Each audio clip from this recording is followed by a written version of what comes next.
Hello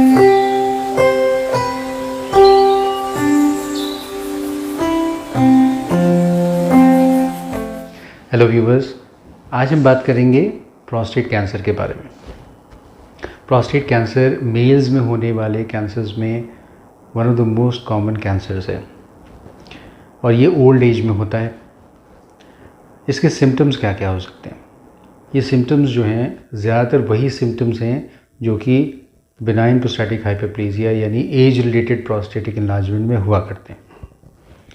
आम तौर पे प्रोस्टेटिक मेलिग्नेंसी के पेशेंट बहुत लेट पहुंचते हैं यूरोलॉजिस्ट के पास, क्योंकि ये सिम्टम्स तो एज के साथ सभी को होते हैं। सिम्टम्स क्या हैं? दो सेट ऑफ सिम्टम्स। एक तो ये कि ऑब्स्ट्रक्टिव वॉइडिंग सिम्टम्स, ऑब्स्ट्रक्शन जिसमें हो, जैसे कि हेजिटेंसी, पेशाब करने गए तो टाइम लग रहा है शुरू होने में, पुअर स्ट्रीम यानी खुल के पेशाब नहीं हो रहा है, इंटरमिटेंसी यानी पेशाब रुक रुक के हो रहा है, सेंस ऑफ इनकम्प्लीट इवैक्यूएशन यानी पेशाब करने के बाद भी लगा कि भाई ब्लैडर खाली नहीं हुआ, या इरिटेटिव सिम्टम्स कि जिसमें फ्रीक्वेंसी है, बार बार पेशाब लग रहा है, अर्जेंसी है, तेज़ लगा तो रश करना पड़ रहा है टॉयलेट तक, अदरवाइज़ निकल जाएगा, अर्ज इनकॉन्टिनेंस यानी जाते जाते पेशाब कपड़ों में निकल जा रहा है, नॉक्चूरिया, कई बार उठना पड़ रहा है रात में पेशाब करने के लिए, नॉक्टर्नल इनकॉन्टिनेंस यानी पेशाब रात में सोते वक्त निकल जा रहा है, या पेशाब में खून आ रहा है। बैक एक भी एक इम्पॉर्टेंट सिम्टम है। कई बार चूँकि प्रोस्टेटिक मेलिग्नेंसी बोन्स में स्प्रेड करती है, और ख़ासकर जो आपका skeletal system, vertebral column, pelvis और फीमर्स, इसमें बहुत स्प्रेड करती है, तो कई बार ऐसे सिम्टम्स के साथ भी प्रेजेंटेशन होता है। कई बार पैराप्लीजिया के साथ भी प्रेजेंटेशन हो सकता है, यानी कि नाभि से नीचे का यानी दोनों पैरों में एकदम से वीकनेस आ जाए, आप बेडरिडन हो जाएं, मूव नहीं कर पा रहे हैं, ऐसा हो सकता है। कई बार यूरिनरी रिटेंशन के साथ प्रेजेंटेशन होता है, यानी पेशाब रुक गया और कैथेटर डालना पड़ रहा है मरीज़ को। तो ऐसे जो पेशेंट्स आते हैं जो कि कॉमन सिम्टोमेटोलॉजी के हैं, ये नहीं बता सकते कि किसी को बिनाइन प्रोस्टेट हाइपरप्लेजिया है या प्रोस्टेटिक कैंसर है, तो इसमें हिस्ट्री, फिजिकल एग्जामिनेशन इम्पॉर्टेंट है। फिजिकल एग्जामिनेशन में भी खासकर डिजिटल रेक्टल एग्जामिनेशन इम्पॉर्टेंट है, जिसमें हम गुदाद्वार के द्वारा उंगली डाल के, लैट्रिन के रास्ते उंगली डाल के प्रोस्टेट को फील करके देखते हैं कि उसकी कंसिस्टेंसी कैसी है। आमतौर पे फर्म कंसिस्टेंसी होनी चाहिए, जैसे कि आप अगर आप टिप ऑफ द नोज़ को दबाएं तो। प्रोस्टेटिक कैंसर में ये हार्ड कंसिस्टेंसी होती है या नॉडुलर होती है, जैसे आप मान लीजिए अपने माथे को दबाएं, ऐसी कंसिस्टेंसी। तो अगर किसी को रेक्टल एग्जामिनेशन में हार्ड प्रोस्टेट निकलता है तो बहुत सस्पिशन होता है कि ये मेलिग्नेंसी हो। फिर जो सेट ऑफ इन्वेस्टिगेशंस हम कराते हैं, जो उसमें होते हैं ultrasound, kidney, ureter, bladder region का, सीरम PSA बहुत इंपॉर्टेंट है। तो टोटल PSA किया जाता है टू बिगिन विथ, यूरिन का examination to rule out any infection, routine examination in case अगर कोई इन्फेक्शन आपको लग रहा है तो कल्चर सेंसिटिविटी करा सकते हैं। उसके अलावा किडनी फंक्शन टेस्ट, यूरोफ्लोमेट्री जो कि आप BPH के लिए भी कराते हैं, वो भी। मान लीजिए कि ये PSA बढ़ा हुआ आता है, या तो आपका रेक्टल एग्जामिनेशन में हार्ड प्रोस्टेट फील हुआ या PSA बढ़ा हुआ आता है, तो मेलिग्नेंसी का शक बढ़ जाता है। PSA में भी एक फ्री PSA होता है और एक परसेंटेज फ्री PSA होता है। अगर परसेंटेज फ्री PSA 10% से के आसपास आ जा रहा है तो मेलिग्नेंसी के चांसेस काफ़ी ज़्यादा होते हैं। तो अगर किसी में सस्पिशन है कि मेलिग्नेंसी है तो क्या करना चाहिए?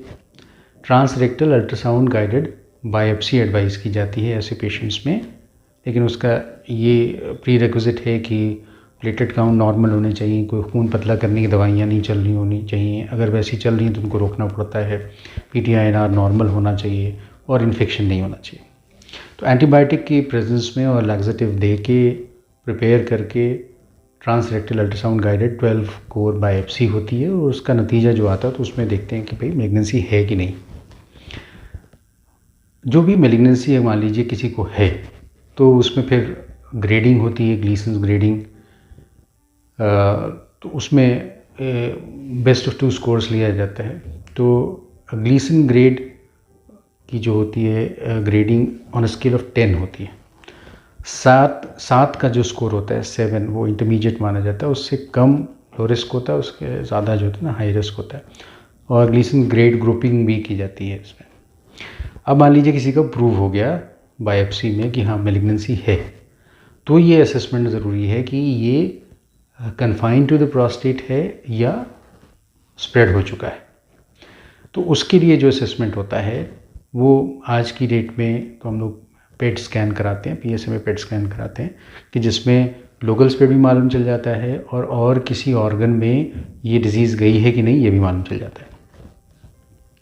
अब इसमें 2 चीज़ें हो सकती हैं कि भाई rectal examination, Gleason scoring, PSA और PSA में पेट स्कैन पे जो हमारा इन्फ्रेंस आ रहा है वो ये है कि लोकलाइज डिजीज़ है, स्प्रेड नहीं हुआ है। तो उसमें हमारा गोल ऑफ ट्रीटमेंट को क्या होता है, क्योर होता है, एक सिरे से डिज़ीज़ को हटाना। तो ऐसे में रोबोटिक रेडिकल प्रोस्टेटेक्टमी एडवाइजेबल है या रेडिकल रेडियोथेरेपी भी एडवाइजेबल है। लेकिन मान लीजिए कि एडवांस मेलिग्नेंसी आ रही है कि जिसमें बोन्स तक गई हुई डिज़ीज़, तो उसमें फिर हमारा गोल ऑफ ट्रीटमेंट क्या होता है कि डिज़ीज़ को कंट्रोल करना। एक सिरे से तो 100% नहीं जा सकती डिज़ीज़, लेकिन उसमें गोल ऑफ ट्रीटमेंट होता है डिज़ीज़ को कंट्रोल करना। लेकिन प्रोस्टेट कैंसर जो है एक हार्मोन डिपेंडेंट ट्यूमर है, वो हार्मोन टेस्टोस्टेरोन जो कि आपकी टेस्टिकल्स में बनता है, ठीक है। तो अगर हम ये हार्मोन हटा दें तो जो है प्रोस्टेट कैंसर के सिम्टम्स और जो क्वांटम डिजीज़ है वो बिल्कुल कंट्रोल में आ जाती है।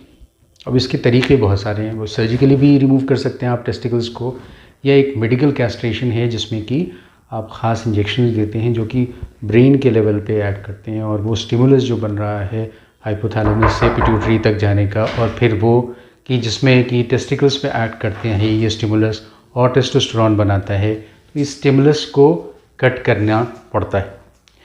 तो ये मेडिकल कैस्ट्रेशन कहलाता है, और ये हम कर सकते हैं LHRH एगोनिस्ट के साथ, एंटागोनिस्ट के साथ, और कुछ ओरल मेडिसिन भी दिए जा सकते हैं जैसे एंटी एंड्रोजन्स हैं जो कि हम दे सकते हैं, जो कि जो टेस्टोस्टेरोन के जो रिसेप्टर्स होते हैं उन पे ऐड कर सकती हैं और टेस्टोस्टेरोन के इफेक्ट को निगेट कर सकती हैं, ख़त्म कर सकती हैं। Usually in response to these medicine जो है ना काफ़ी हद तक कंट्रोल हो जाती है मेलिग्नेंसी। कभी कभार इन ट्रीटमेंट से अगर नहीं काम हो पाता, मान लीजिए कि सर्जिकल ट्रीटमेंट हमने किया या रेडियोथेरेपी की और रिकरेंस हो जाता है या बहुत एडवांस मेलिग्नेंसी है, तो कभी कभार कीमोथेरेपी भी करनी पड़ सकती है। और कीमोथेरेपी की जाती है, डोसीटैक्सल बेस्ड कीमोथेरेपी यूजुअली दी जाती है, और कुछ लोगों में अगर ये कारगर नहीं होती तो उसके बाद और भी ऑप्शंस हैं जैसे कबासीटैक्सल है, एक्स्ट्रामस्टीन है, ये दिए जा सकते हैं। कई बार ट्रीटमेंट के बाद धीरे धीरे PSA दोबारा बढ़ने लगता है, तो ऐसे में दोबारा वर्कअप की ज़रूरत होती है। देखिए फॉलोअप बहुत ज़रूरी है इस ट्रीटमेंट में। तो फॉलोअप में मान लीजिए कि अगर दोबारा से PSA बढ़ने लगता है तो हमें और एजेंट्स ऐड करने पड़ सकते हैं, और उसमें भी आज की डेट में कई ऑप्शंस अवेलेबल हैं, जैसे अबायराट्रोन एसीटेट है, एंजालुटामाइड है। तो कहने का ये मतलब है कि प्रोस्टेट कैंसर जो है एक बहुत कॉमन सी मेलिग्नेंसी है, स्लो ग्रोइंग मेलिग्नेंसी। ऐसा नहीं कि आज मेलिग्नेंसी हुई और खुदा न खास्ता कल डेथ हो गई। तो 5 ईयर सर्वाइवल इसमें काफ़ी अच्छा है, और अगर सही ट्रीटमेंट मिल जाए, सही वर्कअप के साथ, सही फॉलोअप के साथ, तो मरीज़ काफ़ी साल तक ज़िंदा रह सकता है।